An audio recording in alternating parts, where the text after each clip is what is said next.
مصباح مصباح اعوذ باللہ من الشیطان الرجیم، بسم اللہ الرحمن الرحیم۔ ناظرین کرام، السلام علیکم ورحمۃ اللہ وبرکاتہ۔ ہم کریں قرآن مجید فرقان حمید کے آیات مبارکہ کی صرفی و نحوی ترکیب۔ اب تک جو ہے اس سلسلے میں ہماری جو ہے وہ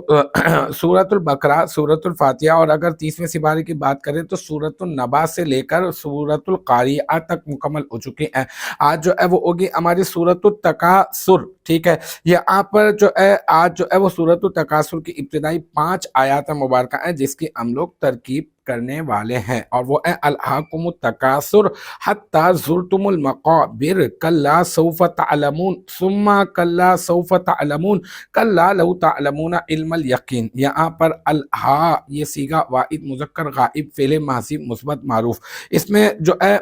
یہ جو کم ہے نا، کم، یہ کم ضمیر منصوب متصل مفعول بھی ہے، اور التکاثر جو ہے یہ اس کا فاعل ہے، پھر فعل اپنے فاعل اور مفعول بھی سے مل کر جملہ فعلیہ قبلیہ ہو کر معطوف علیہ۔ حتی زرتم المقابر میں یہاں پہ حتی جو ہے نا عاطفہ ہے، پھر زرتم صیغہ جمع مذکر حاضر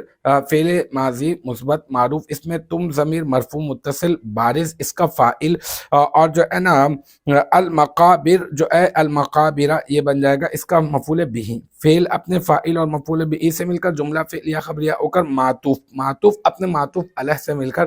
جملہ معطوفہ۔ پھر آ جاتے ہیں کلا سوف تعلمون، اس کی طرف یہاں پہ کلا حرف ردا، سوف علامت فعل مضارع پر داخل ہوتا ہے اور ان قریب کے معنی میں ہوتا ہے، پھر تعلمون صیغہ جمع مذکر حاضر فعل مضارع مثبت معروف، اس میں واو ضمیر مرفوع متصل بارز اس کا فاعل،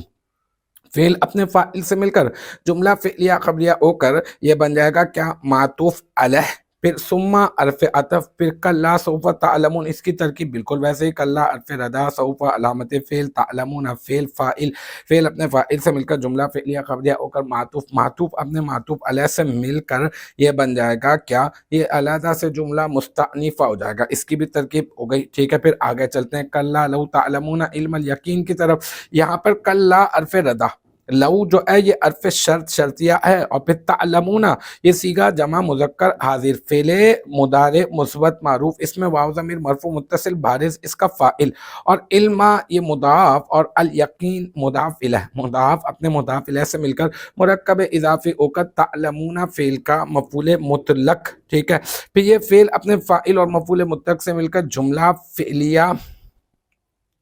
خبریہ ہو کر یہ بن جائے گا شرط، ٹھیک ہے۔ اور پھر جزا اس کی محذوف ہے، اور وہ ہے ما اشتغلتم، ہاں ما اشتغلتم بالتکاثر، ٹھیک ہے نا، تو پھر یہ شرط اپنی جزائے محذوف سے مل کر جملہ شرطیہ ہو جائے گا۔ تو الحمدللہ اس طرح سے ہماری سورۃ التکاثر کی آیت نمبر 1 تا 5 یہ بھی اپنے اختتام کو پہنچی۔ مجھے امید ہے یہاں تک کی جو بات ہے وہ آپ کی سمجھ میں آ گئی ہوگی انشاءاللہ تبارک و تعالی۔ نیکسٹ ٹائم اگلی ویڈیو اگلی کلاس کے ساتھ ملاقات ہوگی، جب تک آپ اپنا بہت خیال رکھیے گا۔ وآخر دعوانا ان الحمدللہ رب العالمین۔